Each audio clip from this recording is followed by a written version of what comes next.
Gimana? Udah ada yang ngirimin daging kambing atau sapi belum?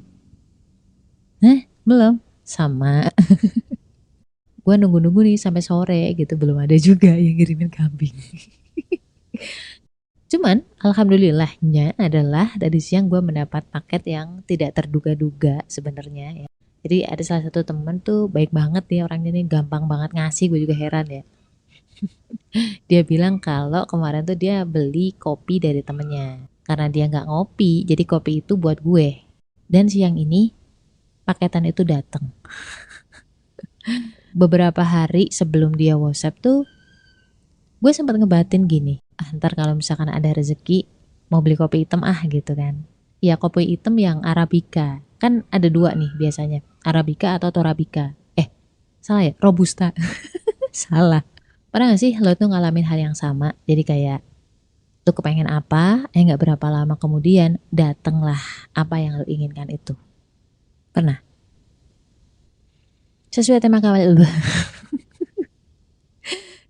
kali ini, semoga bisa lebih menenangkan kita semua dan semakin mendekatkan kita kepada Allah Subhanahu wa taala. So, don't get anywhere.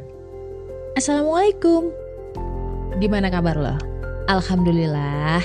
Apakah lo lagi ngerasa kesepian atau sendirian? Kenalin, gue Ria Marliana, teman healing lo di podcast Self Healing. Di sini kita bakal ngobrol bagaimana sih belajar berdamai dengan luka, tentu aja atas izin Allah Subhanahu wa taala. Semoga Allah sembuhkan lukamu, ringankan bebanmu dan kuatkan hatimu. Pikir lagi deh, ketika lo mau menginginkan sesuatu terus gak berapa lama, yang lo pinginin datang. Itu kenapa? Apa coba? Lo sering observe gitu gak sih? Kalau gue sih sering ya. Keinginan kita itu belum sampai berdoa tapi Allah tetap ngabulin. Jadi kasihan banget sih yang gak pernah ngalamin. Cek deh, ketika kita menginginkan hal itu frekuensi kita gimana? Maksudnya gimana mbak? Frekuensi apa sih? Radio? Frekuensi sinyal?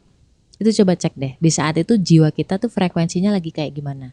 Stabil atau kemerungsung, gerusa-gerusu, khawatir gitu ya. Biasanya kalau orang yang biasanya di saat kita punya keinginan dan gak berapa lama terkabul, itu memenuhi kondisi kayak gini, atau frekuensinya tuh kurang lebihnya adalah netral. Jadi jiwa kita itu gak pakai yang sedih, gak pakai yang baper-baperan, lagi dendam atau lagi marah sama orang, enggak. Biasanya kita lagi tenang aja pas itu, lagi slow, ya gak? Lalu yang kedua, biasanya kita nggak pakai worry, kita nggak khawatir, tidak dalam sedang kondisi khawatir tentang masa depan, tentang suami, tentang istri, tentang anak dan kawan-kawan, ya kan? Bener nggak coba? Lalu yang ketiga adalah nothing tulus. Jadi kita kayak ya udah nothing tulus aja, kepengen doang gitu kan. Terus kita nggak ngebet, rasanya tuh kayak menginginkan sesuatu nggak pakai ragu, nggak khawatir tentang bakal dikabulin atau enggak. Ya yakin aja bakal dapet kalau sudah waktunya, bener gak? Ayo dicek, pasti memenuhi keinginan-keinginan kayak gitu. Pas kita berdoa atau berkeinginan, itu rasanya ringan. Dan gak berapa lama, datang tuh yang kita inginkan. Itu gak cuma barang loh, kadang-kadang kalau misalkan kita lagi kangen sama orang nih kayak, duh kok kangennya sama si X, tiba-tiba dia lewat, atau tiba-tiba dia WhatsApp. Apakah itu kebetulan? Personally gue gak pernah percaya tentang kebetulan. Kenapa? Karena semua itu berjalan atas izin Allah. Tidak mungkin sesuatu itu berjalan dengan sendirinya. Jadi gue gak pernah percaya dengan adanya kebetulan. Qadarullah lah. Itu pasti atas kehendak Allah, dituntun sama Allah. Intinya adalah ketika kita menginginkan sesuatu dan itu datang dari hati banget, dalam kondisi jiwa yang stabil, yang gak worry tentang pengabulannya, itu insya Allah tuh cepet dikabulin. Kan kata Rasul, barang siapa yang jujur dengan keinginannya, maka Allah akan wujudkan keinginannya. Apakah karena keinginan kita itu remeh, sehingga gampang atau cepat terkabul? Menurut gue enggak, bukan masalah remeh atau enggak remehnya ya, tapi tadi, karena jiwa kita itu tenang dengan keinginan yang remeh-temeh itu. Beda lah misalkan kita menginginkan, aduh ya Allah pengen Pajero gitu. Aduh ya Allah pengen mobil. Kan kayak akal kita bakal bias ya. Jadi akal kita membuat kita ragu kayak nggak mungkin apa sih nih gitu, nggak mungkin terkabul deh. Ini kan beda kalau kita menginginkannya adalah kopi. Ya sesuatu yang mudah sebenarnya dicapai. Jadi kita nggak ragu. Kan gue sering share ya, baik di podcast atau di story IG, Instagram gue, kunci solusi atau doa terkabul itu adalah ketenangan jiwa. Dan ketenangan itu didapat dari tawakal. Kayak kita tuh yakin bahwa Allah tuh pasti kabulin, Allah tuh pasti bantu lewat jalan mana aja yang Allah kehendaki. Gak usah bergantung pada salah satu sebab. Tidak usah bergantung dengan 1-2 orang di dekat kita. Atau bergantung dari ikhtiar yang kita usahakan. Ya suka-suka Allah mau kirim solusinya dari mana gitu. Akal logika kita itu sering membuat jiwa kita ragu. Karena menurut logika kita nih, sesuatu di dunia ini, sesuatu terjadi ya harus logis. Harus masuk akal kita. Padahal itu salah. Segala sesuatu yang terjadi bukan dari hitungan logika kita, tapi dari kehendaknya Allah. Coba berapa banyak peristiwa-peristiwa di luar Nurul. Tidak habis fikri. Ya terjadi juga kan? Karena apa? Karena Allah mau. Allah berkehendak, suka-suka Allah. Jangan ngatur-ngatur Allah berdasarkan logika kita. Ngaco namanya.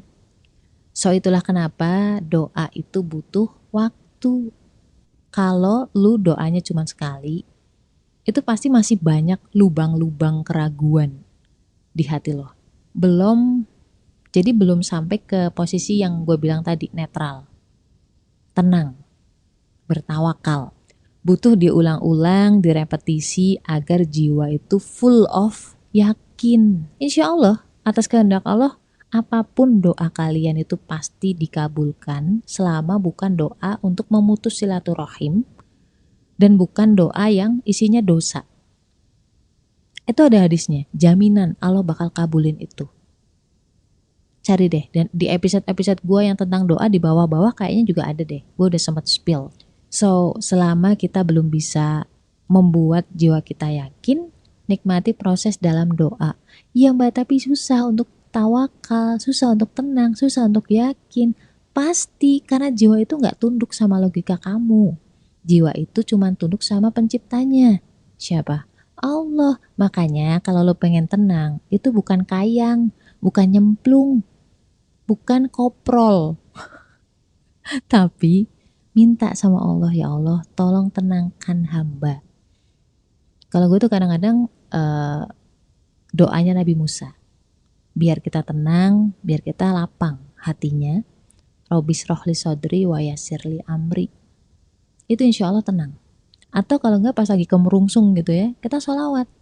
Itu otomatis kok. Kalau misalkan lu perhatiin ya, ketika lu Allahumma sholli ala Muhammad wa ala ali Muhammad kama sholaita ala Ibrahim wa ala ali Ibrahim dan seterusnya, itu gak berapa lama tuh kayak tiba-tiba tuh otomatis kayak lu narik nafas panjang.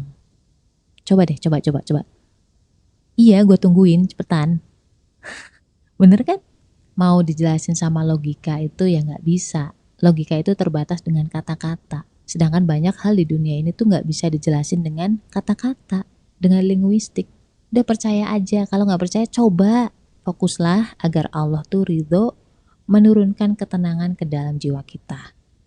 Masalah doa terkabul, itu bonus.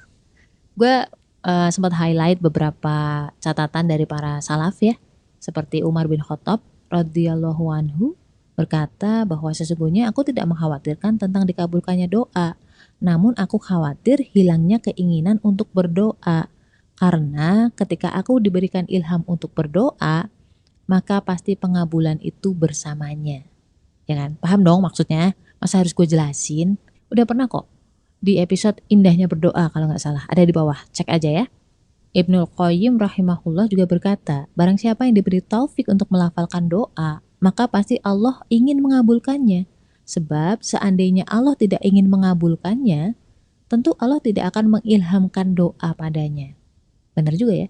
Kenapa Allah mengilhamkan kita untuk menginginkan sesuatu itu kan apa ya? ada maksudnya gitu, bukan iseng doang kayak gue kemarin tiba-tiba kepengen kopi hitam karena memang Allah mau ngasih gue kopi hitam dari teman gue tadi. Cuma gue dikasih kesempatan, kemuliaan, kesempatan untuk berdoa sama Allah, dikasih pahala doa. Kurang baik apa coba Allah. Dan perkataan Imam Syafi'i ini yang agak inline dengan episode kita kali ini, yaitu apakah engkau mengejek dan meremehkan doa? Engkau tidak tahu apa yang bisa dilakukan oleh doa. Doa itu ibarat anak panah yang dilepaskan di malam hari. Tidak akan meleset. Akan tetapi anak panah tersebut butuh waktu untuk mengenai sasaran dan setiap waktu pasti ada akhirnya. Intinya doa lo tuh pasti terkabul. Yang perlu lo lakuin adalah membuat jiwa lo tenang. Berusaha meminta agar Allah membuat jiwa lo tenang.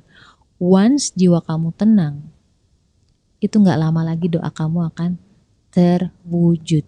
Trust me. Gue udah sering share kisah-kisah gue, dan kalau misalkan lu jeli ya, oke jeli drink.